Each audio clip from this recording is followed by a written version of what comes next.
Пред 180 години, во 1838 година, на празникот раѓање на Пресвета Богородица, Мала Богородица, било осветена црквата Свето Благовештение, Стара црква. Султанскиот ферман го издействувал Аџи Христо Логотет, а ја граделе мајсторите Коста Лауцот и Ристета Сламиче.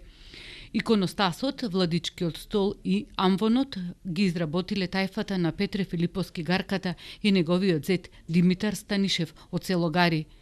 Прилеп не памтел до тогаш таква свеченост, празничност.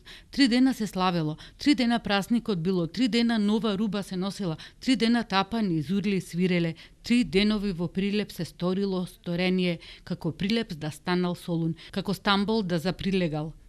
Ова го пишува на Времепловот денеска на својот фејсбук профил историчарот Рубинчо Белчевски. Настанот го документира и со фотографи, упатувајќи празнични честитки. Не е прв пат тој да пишува на Времепловот за прилепчање и настаните во Прилеп.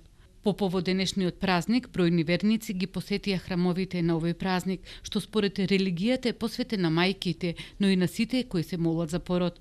Според преданието, Бог одредил Пресвета Богородица да ја прими блажената вест од ангелот дека ќе го роди Спасителот на светот, Синот Божи Исус Христос.